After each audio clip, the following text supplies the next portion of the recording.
doesn't fucking make sense. Stop being lazy, Marshall. A victim shouldn't have to deal with their rapist. It doesn't make sense. The rapist is usually fixated on the victim. The rapist is not intimidated by their victim. They made that clear by raping them. Why should I have to give him any fucking attention? We've looked at many eccentric characters on this channel, but none come close to the woman we'll be looking at today. Her name is Eryn Wojtowicz, and she has one of the most controversial backstories I've heard from any lolcow we've looked at on this channel thus far. A story that shows this woman is much more complex than what meets the eye, and worth much more than a glance. So in today's documentary, I wanted to break down Eryn's story and show you all how she got to where she is today. If you don't know who Eryn is, let me give you a brief explanation. Eryn is a woman who got popular on the app Instagram for claiming to be Eminem's daughter.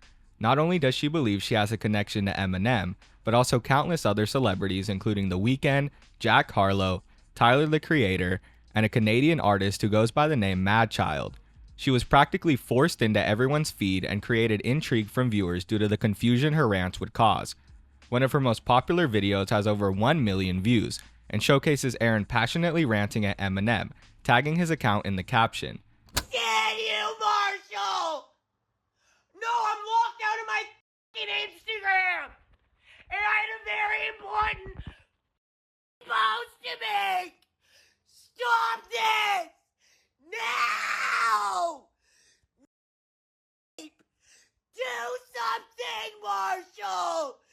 Now! Even before this though, in the previous months, Eryn's now deleted Instagram account was garnering thousands of views. But she's much more than a woman with a mental illness screaming at her phone.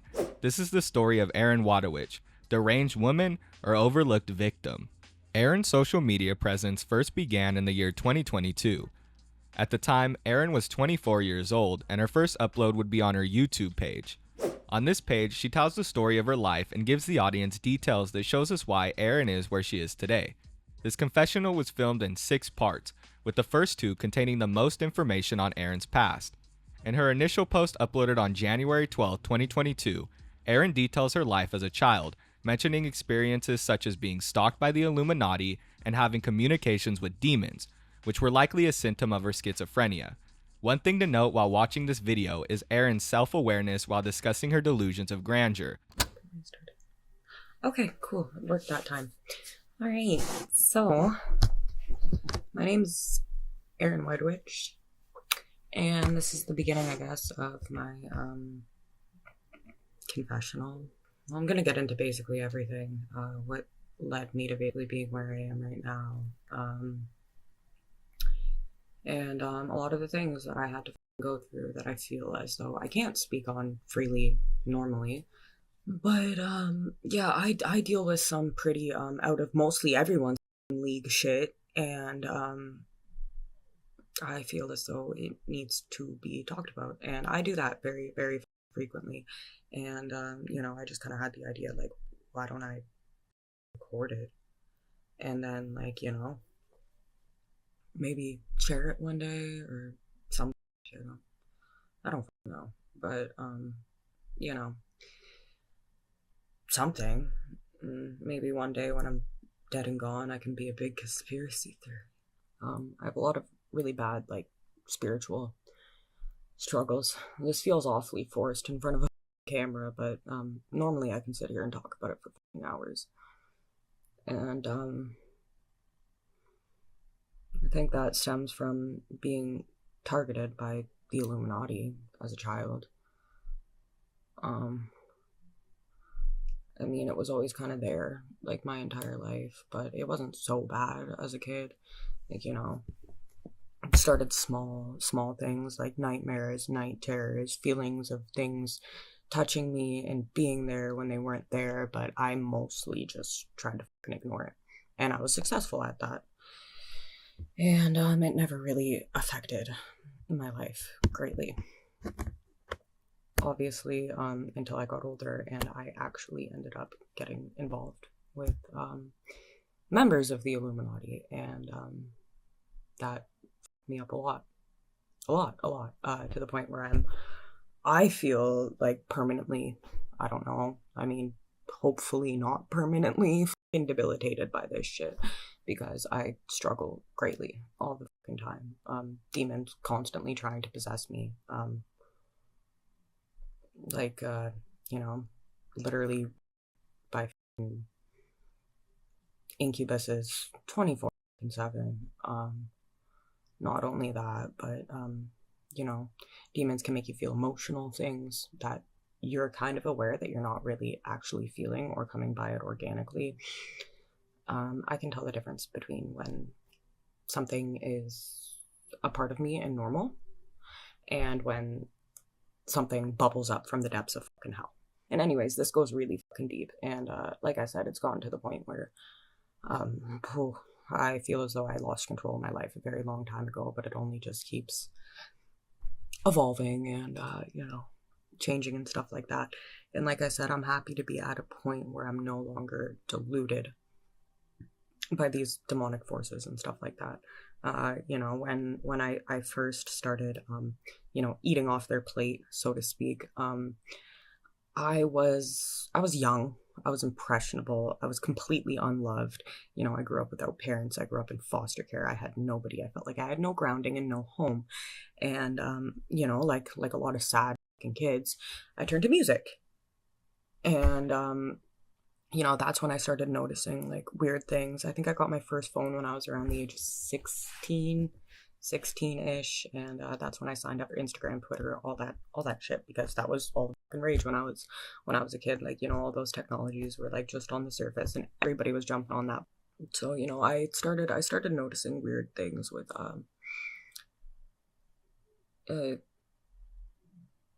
the artists that I was following, and not just in their social media accounts, in their music videos, and you know, their choice of clothing, accessories, things like that. I felt as though I was specifically being targeted to get my attention, because they would wear things scarily similar to what I was wearing. Or like, you know, this example comes from later in life, but like, it's relevant. It doesn't even have to be something that I genuinely did wear or anything like that.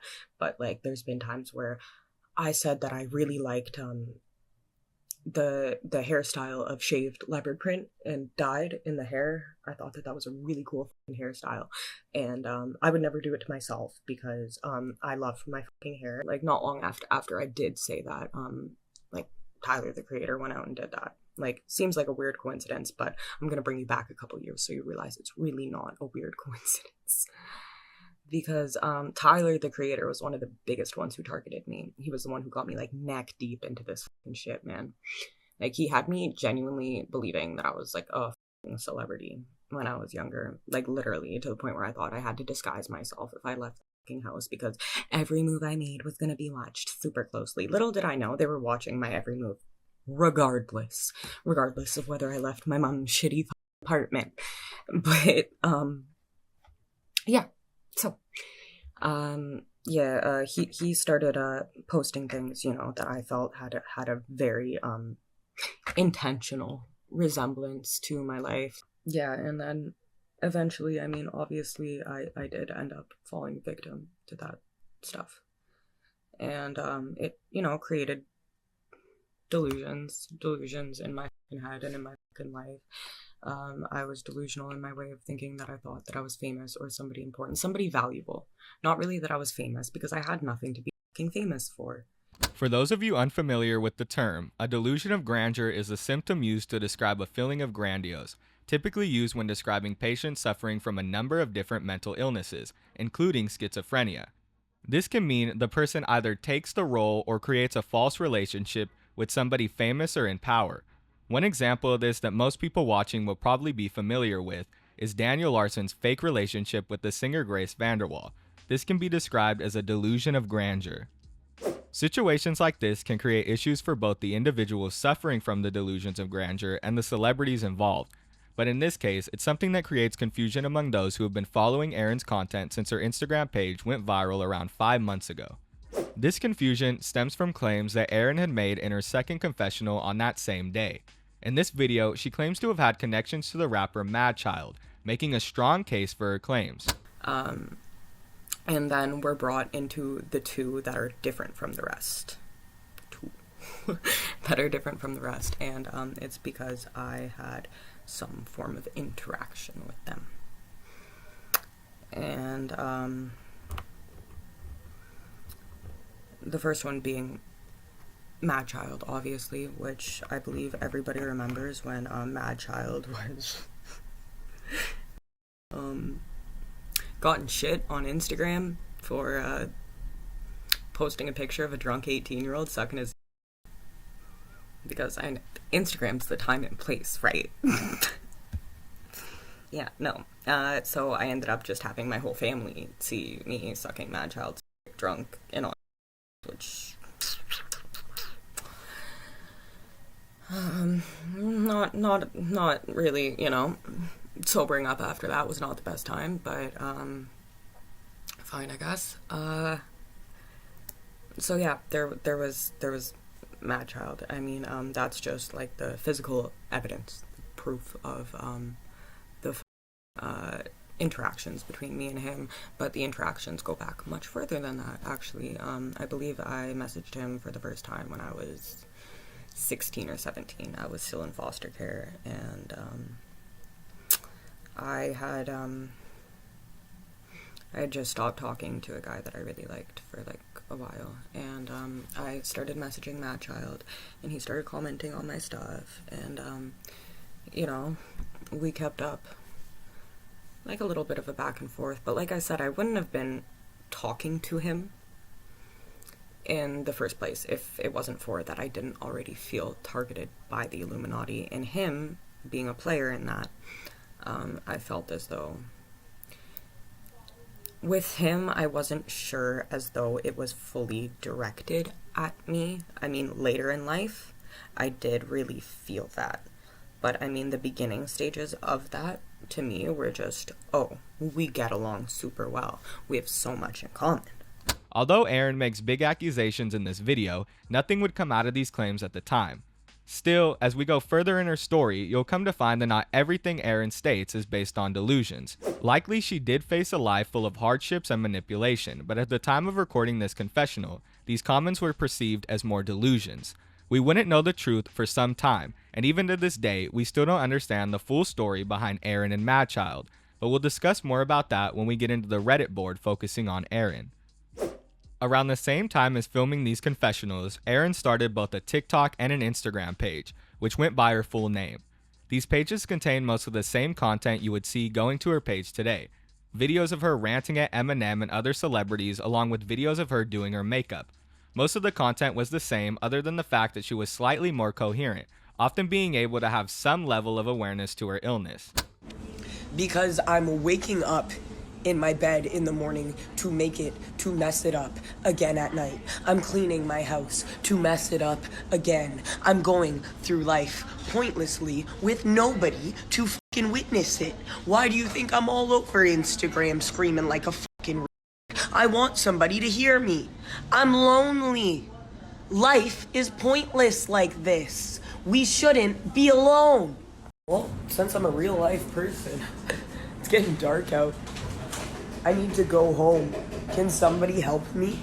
She also continues to discuss her relationship with the rapper Madchild, furthering her claims and giving us more details about her experience. I don't fucking care. I'm a human being, and an important one at that, and no ugly fucking midget racist piece of shit is gonna abuse me into thinking anything fucking less. I wouldn't have been with you if I thought I fucking sucked. I think that you fucking care about me because a relationship is a two-way street, not I stick hard into mush. Call for the doors. That's right. No, literally, what you guys did was fucked up, and stop trying to cover it up with my family. They don't even like me. I'm out on the streets. I just called them begging for help, and they told me to fuck off. They've done enough. Call the fucking hospital. We don't want to deal with you. Nope. Nobody wants Madchild. No, like dead ass, just leave me alone. Nobody's provoking you. I'm asking you to leave me alone. That's quite the opposite of provoking you. Get your fucking head checked. No, stop trying to be okay with me. I don't fucking like you. For you, Madchild. Nothing to do with a puke, nothing to do with a shit, nothing to do with a piss. You, as a person, I don't like you. I don't give a fuck what your opinion is of me. It's none of your fucking business, actually. You're not a part of my life, nor do I want you to be. Stop fucking harassing me. You're a fucking bully, stalker, perv, weirdo. I don't like you. In 2023, things started quickly going downhill for Eryn as she continued to have more vivid delusions, until it completely consumed her life, and one thing started to become very apparent, which was her use of hard drugs.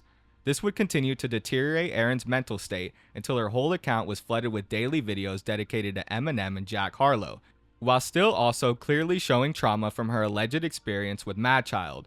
This is highlighted in some of the TikTok posts she made that year, seeming to be focused heavily on her hate towards PDF files, using people like Eminem and Jack Harlow as a vessel to express her frustrations.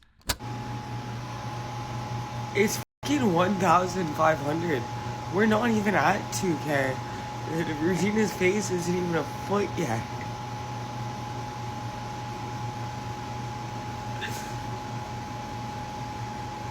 It's fine. If you notice on my post, the algorithm of TikTok is not okay. But the one post that has 106 views or whatever, the first comment is, "Where did your Instagram go?" And that's why it's Addison right here. My Instagram got taken down. I was talking shit about, like I said, and assumably one of them, I don't know, there's so many of them. I don't know which one it could have been, which one of their friends. But yeah, they need my phone number for verification. And all of my Instagrams were linked together as well. So just so everyone's aware, I'm locked out of my Instagram. If Wolf Haley is active, it's not me. And I've tried logging into my other Instagram accounts. Somebody has hacked those. The password's gone. If I had to guess, it's that I was talking shit about, because immediately, as soon as I started talking shit about that Joshua Dinabraga, my Instagram went inactive and my passwords changed. Can I just remind you that, like, I have to push myself to f***ing do this? Okay, Jack, well, if it's literally not that important to you, it's not that f***ing important to you. We don't have to be together, you know that, right? Like, I am f***ing myself out right here. I'm f***ing scraping my face off the f***ing pavement, living a life that I don't actually f***ing live, being a complete f***ing psychopath out here and getting attacked by all this f***ing bullshit because you want to be Jack Harlow for 5 more f***ing seconds. No, you never went through that. You're an actual celebrity. You never fucking met Eminem. You met Eminem to do fucking Killer when he was already your motherfucking idol. You did not live my fucking life, Jack. You have a mother who fucking loves you. You weren't abandoned at 3 fucking years old and then in your entire fucking life. I don't want to know, or whatever. Jack, you're late to this one, or whatever. But me and Abel were the Rainers of fucking I want to know. It's probably, this is gonna come as a surprise now, but like Madchild's spiritual wellness is no fucking concern of mine. Because it is true. I said it off camera or whatever because that's what I almost said on the video. I was gonna say king and queen of fucking I don't wanna know. I don't know why I did this. I'm used to this. I could just completely ruin the joke, but king and queen street, maybe. Every girl's on TikTok now. I don't know how I did this or whatever. My professor turned himself into a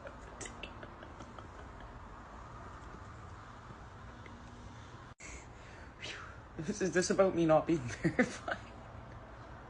Only professor, indeed, only potato. Everyone's on TikTok. Camera flip or whatever. One of my commenters Plot twist, one day she flips the camera and Jack Harlow's on the other couch.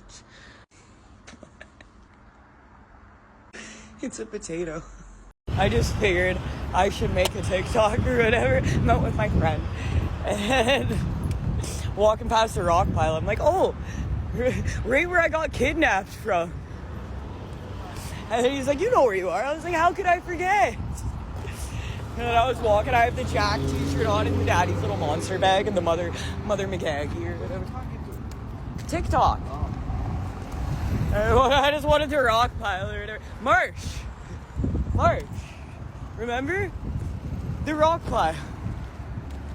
No, literally, we don't have any secret language. We have no inside jokes or whatever. Like, I'm so sick of losers fucking thinking that they're Marshall. Like, it's really cringy to watch. Like, I've seen fucking Madchild do long overdue rag or whatever. And Josh, the fucking file too. Bunch of fucking losers, actually. Nobody's quoting Eminem. Nobody's quoting Lady Gaga. Nobody thinks it's funny. And you look that way to me. Like I said, don't go through my shit and try and steal off me because Marshall set you up. That was never a thing. What the fuck are you talking about? Like, saying that. No, you're fucking weird and you said something out of line. And, like, it's gonna hit me that way. Go along with this. Like, f*** you, dude. Like, that's actually what you think I am? Like, I can tell by the way you fucking treat me. Like, I'm not stupid. You literally think that that's what I fucking am. Like, why would you even want that? What the f*** is wrong with you?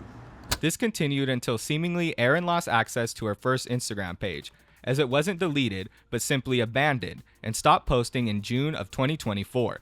Presumably around this time, she had also created her now infamous Instagram page, but her Instagram page was never truly deleted, as around that same time, a Reddit board that went by the name r/Eryn Wojtowicz was made. Like most similar pages, it was used to track the findings involving Eryn, while also trying to push for the awareness of her online presence. As unlike most of the people we look at on this channel, she was less of a harm to the others around her and more of a harm to herself. A true example as to why the internet isn't the right environment for somebody with these conditions. This subreddit seemed to be heavily focused on Eryn's relationship with her family, as well as the evidence surrounding her involvement with the rapper Madchild. Some of the people posting on this board even go as far as to claim they are in contact with Eryn's inner circle, including her friend and her sister. If these posts are accurate, then according to her family, Eryn's always been a troubled girl who has refused help, but from what we've seen, she seems like somebody who's been crying out for help for some time. And although you can't force somebody to get help, sometimes all they need is someone's support to make the first steps. But they can't get support from somebody if they feel as though they can never trust that person, which is often the case for somebody with paranoid schizophrenia. Some of the only people Eryn seems to trust is her friends. When she went missing around 5 months ago, the subreddit went ballistic looking for answers, coming up with the conclusion that her Somalian neighbors kidnapped her. According to one user, they reached out to Eryn's real-life friend, as she updated everybody through a Facebook post. In this screenshot of a text that is alleged to be from Eryn's friend, they state, "I spoke to her brother. Eryn is fine. I think it's best everyone let her be and hopefully she gets the help she needs." Eryn likely lost her phone too as to why she's been off social media. She goes through phones a lot. This subreddit is highly unethical in some aspects in my opinion. I get wanting to document somebody for archive purposes or shit, even looking into her past with Madchild, which we'll touch on shortly. But I think messaging people who claim to be affiliated with Eryn, including family members, is going too far. That's like if I contacted Tammy Hall's sister for an interview or something. It starts to create a bad parasocial cycle. This person goes from somebody on the internet who you have mild concern for, to somebody who you start to care for deeply. These Reddit users have tried to make it their duty to get her help, when truly, someone like Eryn can only help themselves. They can't be forced into changing, and certainly not from random people on the internet watching their every move when they already have evident schizophrenia. The next part of this story is probably one of the most controversial aspects of Eryn's backstory, and that's her alleged connection to the Canadian rapper Madchild. Before this subreddit was created, most of Eryn's stories were seen as delusions of grandeur, things that seemed out of the realm of possibility. That's until people started to do more research into this dude. Mind you, all of these things are alleged. Nothing has been proven and no one is currently charged. But it has been claimed in the past that this rapper might have done some heinous things. Not only considering his affiliation to the gang Hell's Angels, but also due to the speculation that he may have been involved with underage groupies. This would come out in 2015 after Madchild had a beef with another rapper who goes by the name Snack the Ripper. In a song titled Assisted Suicide, Snack targets him with claims which include being feminine, using drugs, and having relations with underage groupies, with the latter of these claims being the only true allegation that matters. Either way, this accusation from 2015 does show a pretty weird correlation between what Eryn's been alleging, but it gets even more confusing as the evidence stacks up. In 2016, just a year after the previous accusations towards Madchild came out, we would see proof of Eryn attending a Madchild concert, not only posting a picture of her tickets online, but also being recorded during a taping from that same performance at Rockpile West in Toronto. This also lines up with the time frame that Eryn gives in her confessional, as she would be around the age of 18 in 2016. While this doesn't prove that she had any contact with them prior as she stated previously, it does show the possibility of what Eryn claims happened to her that night taking place. It just seems like too many coincidences. This evidence becomes even more damning when you take a look at a text exchange that's alleged to be between a Reddit user and Madchild's current girlfriend. In these text messages, she seemed defending the situation, though these texts come off as extremely confusing, which makes me question their authenticity. First of all, it seems as though some of the previous messages were sent in vanish mode, which automatically raises some suspicion for me. Secondly, the dates are all wrong. Not only is Eryn's age wrong, but the time frame is also completely off, as the girlfriend claims that this took place 10 years ago, when in fact it allegedly took place 8 years ago. If it took place when she stated, Eryn would have been 16 years old, not 19. Although this could just be a lie that either Madchild or his girlfriend are trying to push to hide parts of the story. If these texts are authentic, then at the very least it shows that Madchild and Eryn had some sort of relationship, as the girlfriend states that Madchild decided to stop seeing Eryn after he heard her talking to herself. This again brings me back to my main point. In situations like this, it's hard to know what's a delusion and what's not. It leaves you either trusting everything this person says and looking like a fool, or completely dismissing them and looking like a jackass when you're proven wrong. That's why in this situation, I feel as though it's hard to come up with a conclusion in either direction. It's evident though that Eryn faced trauma from someone. It might not be Madchild or any of the other celebrities that she mentioned, but rather a cycle that Eryn has faced that's left her paranoid and unable to trust at all. I hope Eryn finds the help she needs and learns to cope with her trauma. One can only hope, right? But with that being said, that's all we have for Eryn Wojtowicz. There's not much more information out there regarding anything involving her. And if there's anything else, it's going to be posted to the Reddit board that's solely dedicated to her. She's continued posting the same videos on both her TikTok and her Instagram page, and it's only a matter of time before her current Instagram page gets taken down due to the things she says in her post. It's a sad cycle, but it's going to continue to happen. She's going to make these crazy posts where she's ranting and yelling at someone. They're going to get like 1 million views, 500,000 views, and go off in the Instagram algorithm, and she's just going to keep making them. And that's what we see with a lot of people. If they see that they get views or they see that they're getting attention for what they're posting, they're going to keep posting it. So it's really hard to know whether or not anything she says is a delusion or if it's real. I think at the end of the day though, a cycle like this is just going to continue to happen, whether it's with her or another person, just because of, like I always say, the way the TikTok and the Instagram algorithm are built. They're built so that they're hyper focused on these people who post a lot and heavily care about their views / daily videos. And that can mean either two people. Somebody who's a social media influencer and, really wants to push out posts, or somebody with a mental illness or schizophrenia, who's manic and just posting a bunch of videos per day, ranting. It's not healthy. I don't think in either case really it's healthy. You can probably make an argument, but that's it. That's all we have for Eryn Wojtowicz. You can check out her Instagram page, you can check out her TikTok page if you want, and you can make your own assumptions on the type of person she is. But so far I haven't seen much bad stuff come out about her, except for her mild use of the N-word. And she uses it more colloquially than anything. Like, of course it's cringe, but I don't think it's racist. I think she's just a mentally ill person who found their way on the Instagram algorithm, and now they're probably going to be ingrained into Instagram till the day they die. And that's really what a lolcow is, right? I don't think she's a lolcow for the bad stuff that she's done, but at the end of the day, people are going to still come to her account and treat her like a spectacle. But with that being said, thank you guys for watching. If you watched all the way to the end, you're the best. Don't forget to like, comment, and subscribe. That all helps out in the algorithm. Again, thank you guys for watching. I'll see you on the next one. Peace.